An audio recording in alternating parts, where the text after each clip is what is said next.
మొత్తం కూడా విశాఖ జిల్లా పెందుర్తి ఎంఆర్ఓ వెంకటప్పారావుపై దాడి జరిగిన ఘటన ఆలస్యంగా వెలుగులోకి వచ్చింది. ప్రభుత్వ భూమిలో జరుగుతున్న అక్రమ నిర్మాణాలను అడ్డుకునేందుకు వెళ్లిన ఆయనపై కొందరు దాడికి దిగారు. సర్వే నెంబర్ 185లో అక్రమ నిర్మాణాలను గుర్తించి చర్యలకు ఆదేశించారు. అది తెలుసుకున్న అక్రమార్కులు ముందుగానే ఆయనపై తిరగబడ్డారు. కారును అడ్డుకుని విధులకు వెళ్లకుండా చేశారు. దీంతో ఈ ఘటనపై రెవెన్యూ సిబ్బంది పోలీసులకు ఫిర్యాదు చేశారు. దాడి వెనుక ఉన్న వ్యక్తులు కుట్ర కోణంపై పోలీసులు దర్యాప్తు చేపట్టారు. ప్రభుత్వ భూముల ఆక్రమణలకు పాల్పడుతున్న వారిపై కఠిన చర్యలు తీసుకోవాలని స్థానికులు డిమాండ్ చేస్తున్నారు.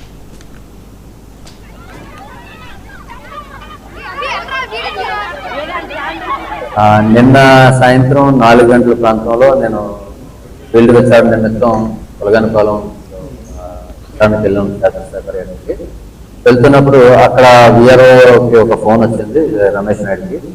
ఆ సంఘటన తెలుసుకుని అది 185 శనముసిరివాడ 185 ప్రభుత్వ భూమిలో ఇల్లు కడుతున్నారు, అక్రమంగా ఇల్లు కడుతున్నారు, నిర్మిస్తున్నారని తెలియగానే విఆర్ఓని విఆర్ఏ సత్యనారాయణని తీసుకునే సంఘటన స్థలానికి చేరుకోవడం జరిగింది.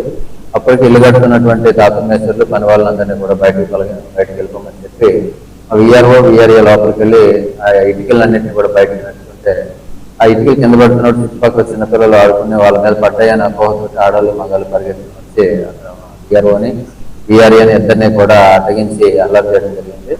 ఆ సందర్భంగా నేను వెళ్ళి వాళ్ళని వారించడానికి చూస్తే మాట వినలేదు. సరే అని చెప్పి నేను తిరిగి నా కారులో నేను వెళ్ళి కూర్చొని ఆఫీస్కి వద్దామని చూసి కారు కూడా స్టార్ట్ అవ్వకుండా చుట్టుపక్కల అందరూ అడ్డుకోవడంతో వెంటనే నేను సిఐ గారికి ఫోన్ చేసి పోలీసులు పిలిపించాను. పోలీసులు ఒక 4 పోలీసులు రావడంతో నేను వాళ్ళు అక్కడ నుంచి వైదొలిగారు. నేను ఆఫీస్కి వచ్చున్నాను. ఈ సంఘటనలో ఎవరైతే దురుసుగా ప్రవర్తించారో 6 వ్యక్తుల మీద ఈరోజు ఎఫ్ఐఆర్ అయ్యిందని సిఐ గారు. తిరుపతి జిల్లా